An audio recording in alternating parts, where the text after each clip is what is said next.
Welcome back to my YouTube channel Yonik classes.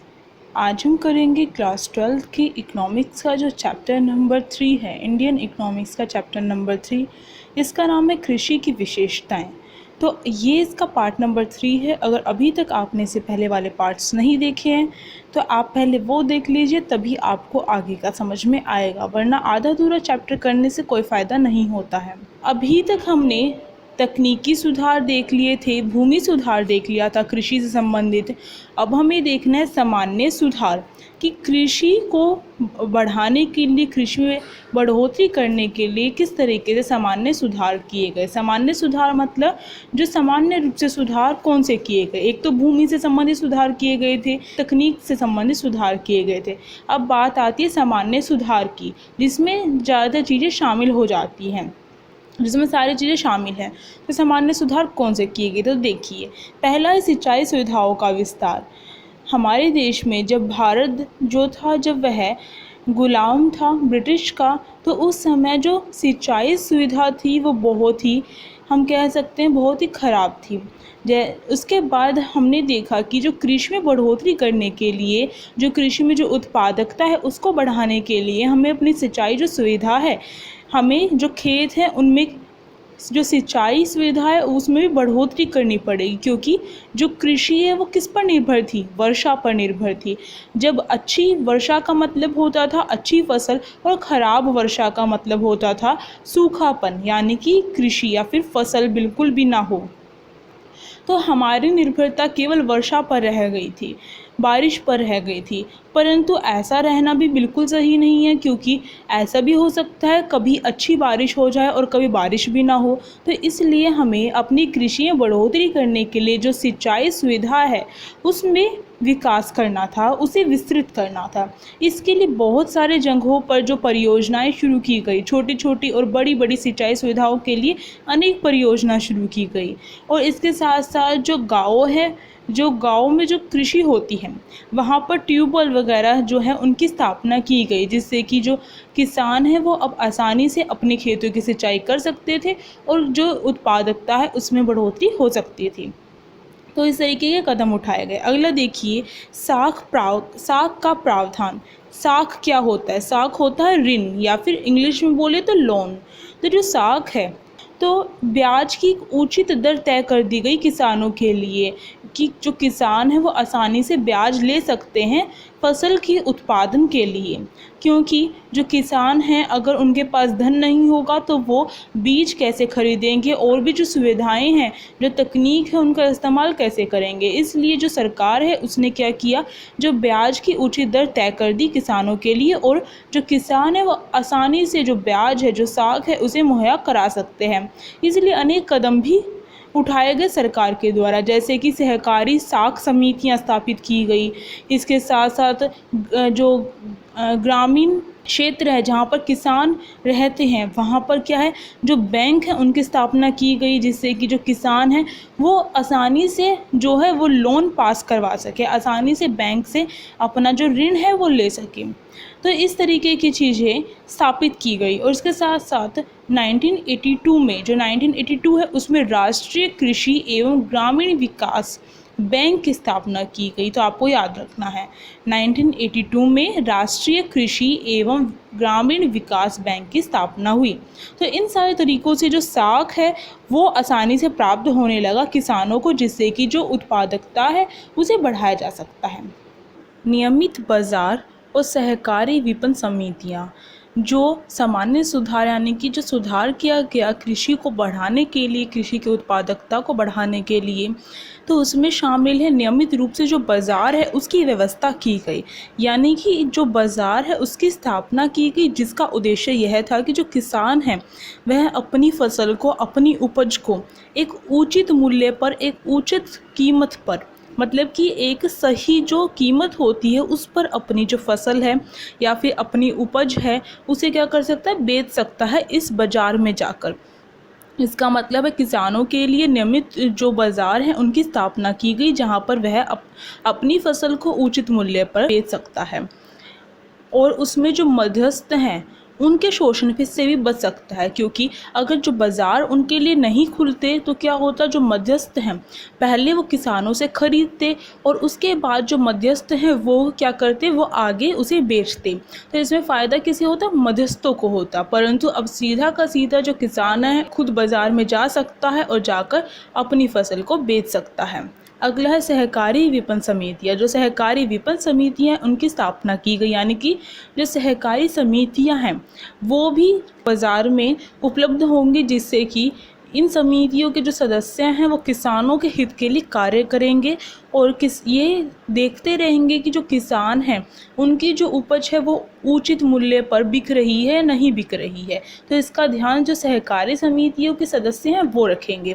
तो ये जो प्रावधान है इसलिए किए गए जिससे कि जो किसान है वो उन्हें किसी तरीके का कोई भी घाटा ना हो और वह क्या कर सके, जो फसल है उसका उत्पादन करें, इसके लिए वो प्रोत्साहित हों। अगला है कीमत समर्थन नीति। सरकार ने कीमत समर्थन नीति जो है वो बनाई, यानी कि वो लागू करी। वो इसलिए लागू करी, इसका मतलब है कि जो कीमत है उसे एक फ़िक्स कीमत तय कर दी गई, एक निश्चित कीमत तय कर दी गई कि इतनी कीमत पर अगर तुम्हारी कोई फसल खरीद रहा है तो ठीक है, अगर इतनी कीमत पर तुम्हारी कोई फसल नहीं खरीद रहा है तो तुम क्या कर सकते हो, उस फसल को मेरे पास दे सकते हो, यानी कि सरकार उस फसल को खरीदेगी। पर तुम्हें उस फिक्स मूल्य से ज़्यादा में, उस फिक्स मूल्य से कम में अपनी फसल बेचने की कोई ज़रूरत नहीं है। ज़्यादा में तुम बेच सकते हो पर उससे कम नहीं बेचना। अगर उससे कम बेचने की नौबत आ रही है तो सरकार क्या है, वो तुम्हारी फसल को खरीदेगी, यानी किसान की फसल को खरीदेगी। तो कीमत समर्थन नीति लागू की गई जिससे कि जो किसान है उन्हें प्रोत्साहन दिया गया कि तुम फसल का उत्पादन करोगे, अगर तुम्हारी जो फसल है वो कभी सही मूल्य पर नहीं बिक रही है तो तुम्हारी फसल को सरकार खरीदेगी, तुम्हें नुकसान नहीं होगा।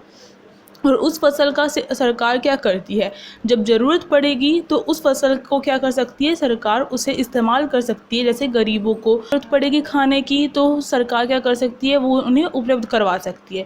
तो इस तरीके की जो नीतियाँ हैं वो सोच समझकर तय की गई। तो ये जो है वो सामान्य सुधार किए गए कृषि को बढ़ाने के लिए। अब आगे देखिए हरित क्रांति की विशेषताएं। सबसे पहले हमें समझना होगा कि ये हरित क्रांति क्या होती है। जब तक हम ये नहीं समझेंगे तो इसकी विशेषताएं कैसे बताएंगे हम।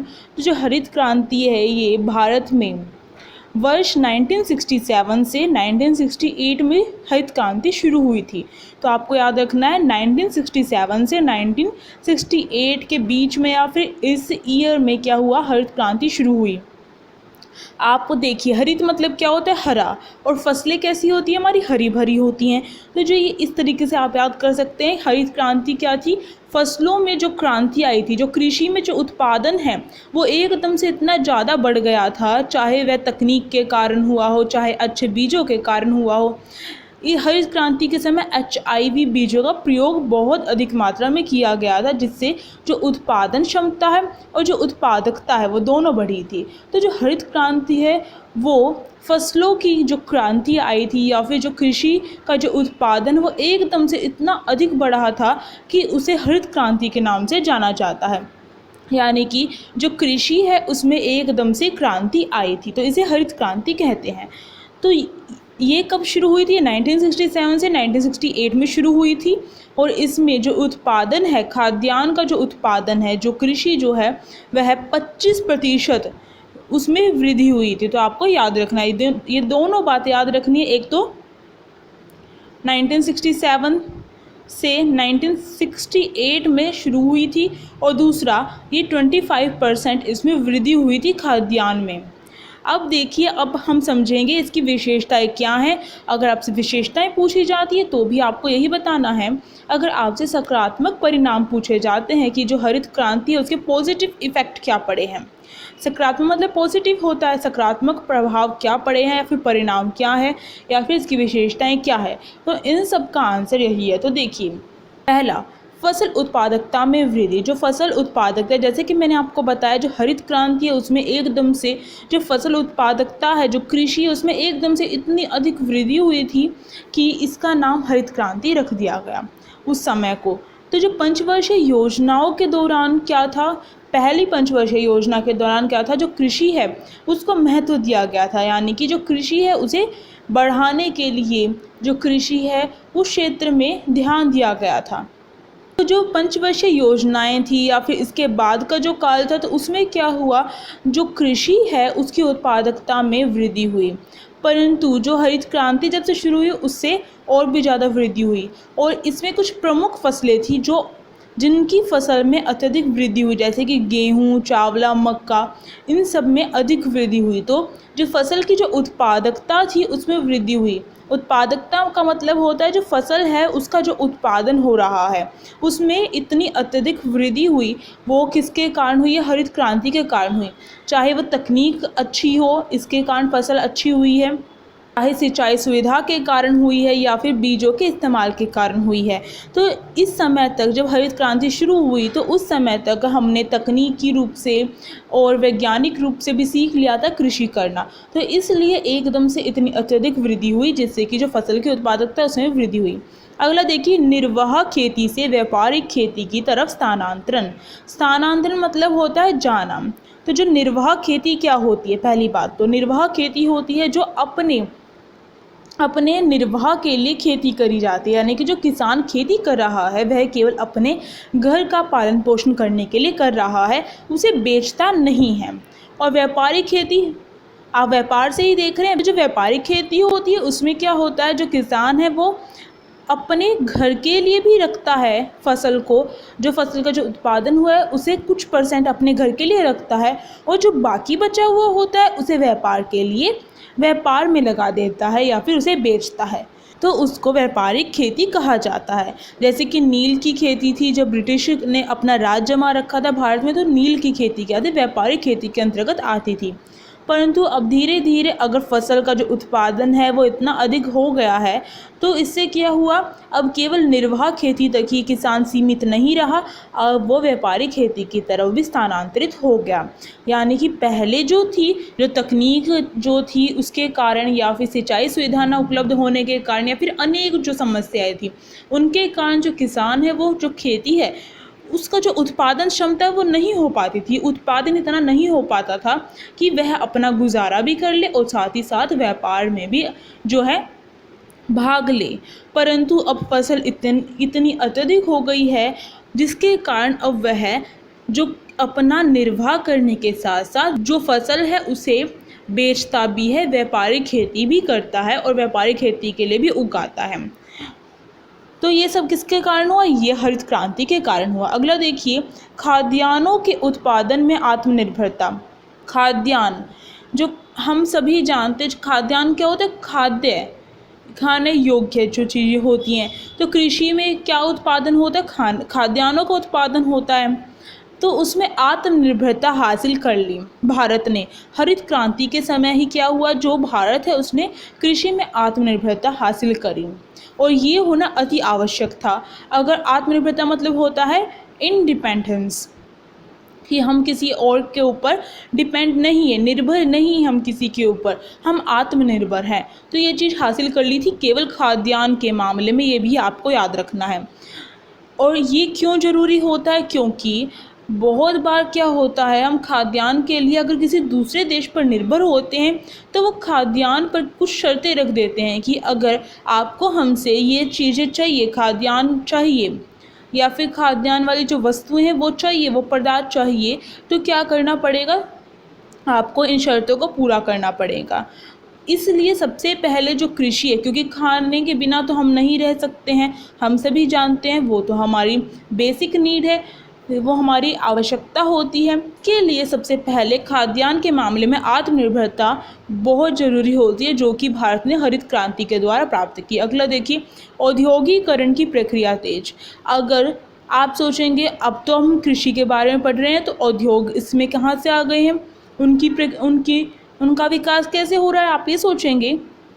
पर आप एक बार दूसरे उससे सोच के देखिए कि अगर जो औद्योगिकरण है, यानी कि जो उद्योग है, उसमें जो कच्चा माल है कहाँ से आता है, कृषि से आता है।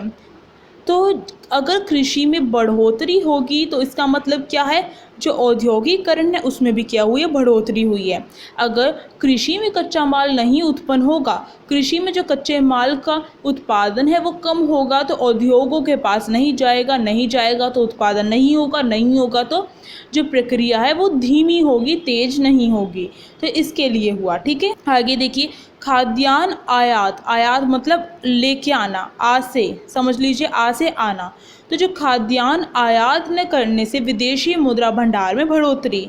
अगर हम खाद्यान्न में आत्मनिर्भर हो गए, किसके कारण, हरित क्रांति के कारण हम आत्मनिर्भर हुए, तो इससे क्या हुआ, इससे एक और फ़ायदा हमें यह हुआ कि हम अब जो खाद्यान्न का आयात बहुत सीमित मात्रा में करेंगे या फिर न के बराबर करेंगे, जिससे कि हमारी जो विदेशी मुद्रा है उसके भंडार में क्या होगी, बढ़ोतरी होगी। अब विदेशी मुद्रा भंडार क्या होता है, जो विदेशी करेंसी होती है उसमें क्या होगी, उसमें बढ़ोतरी होगी, हम ज़्यादा खर्च नहीं करेंगे विदेशी करेंसी को। तो इससे क्या होगा, क्योंकि इससे क्या होगा, जो विदेशी मुद्रा भंडार है उसमें हमारी बढ़ोतरी रहेगी। अगले देखिए, रोज़गार के अवसर में वृद्धि।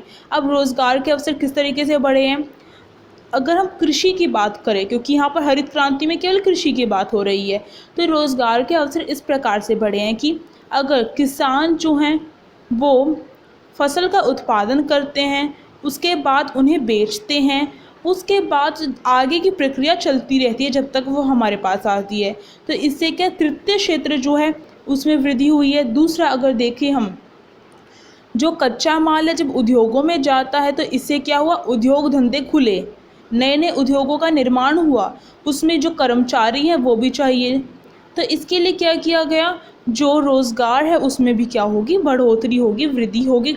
अगर कृषि हमारा अच्छा है, कृषि क्षेत्र अगर अच्छा है तो हमारे तीनों जो क्षेत्र हैं, कृषि क्षेत्र प्राथमिक क्षेत्र के अंतर्गत आता है, द्वितीय क्षेत्र में उद्योग होते हैं और तृतीय क्षेत्र में हमारी जो सेवाएं होती है, तो वो सारी की सारी चीज़ें अच्छी होंगी, तो रोज़गार के अवसर उपलब्ध होंगे। अब अगला देखिए, हरित क्रांति की सीमाएं। अगर आपसे हरित क्रांति की सीमाएं पूछी जाती हैं या फिर आपसे पूछा जाता है कि हरित क्रांति के नकारात्मक प्रभाव या फिर परिणाम बताइए, यानी कि नेगेटिव पॉइंट बताइए या फिर नेगेटिव आप उसके इफ़ेक्ट बताइए कि हरित क्रांति जो है उसके नकारात्मक परिणाम क्या निकल के आए हैं या फिर वो कहाँ तक सीमित रही है, उसकी सीमाएं क्या हैं। तो देखिए, जो हरित क्रांति के कारण क्या हुआ, उत्पादन तो बढ़ा परंतु वह एक सीमा तक बढ़ा। हरित क्रांति है वो उसके द्वारा जो फसल है उसमें उत्पादन बढ़ा, केवल कुछ फसलों में ही ऐसा हुआ। जो फसलें हैं जैसे कि गेहूं चावल, यहाँ तक ही सीमित रहा। गेहूं चावल तो अत्यधिक उत्पादन हुआ उनका, परंतु इसके अलावा जैसे दाल हो गई या फिर और जैसी व्यापारिक फसलें जैसे कि जूट, कपास, इनके अंतर्गत हरित क्रांति नहीं आई। इसका मतलब है गेहूं चावल जो उत्पादन करते थे गेहूं चावल का, उनको तो फ़ायदा हुआ, जहाँ पर गेहूं चावल का उत्पादन होता है जिन क्षेत्रों में, वहाँ तो फ़ायदा हुआ, और जो जिन क्षेत्रों में गेहूं चावल का उत्पादन नहीं होता है वहाँ पर क्या है, हरित क्रांति ना के बराबर रही। यानी कि कुछ सीमित फसलें ही हैं, जैसे ये दो नाम आपको याद रखने, एक तो गेहूँ और दूसरा चावल, इन दोनों में ही हरित क्रांति के द्वारा उत्पादन अधिक हुआ। इसके बाकी जो फसलें हैं उसमें हरित क्रांति न के बराबर रही। अगला है सीमित क्षेत्र।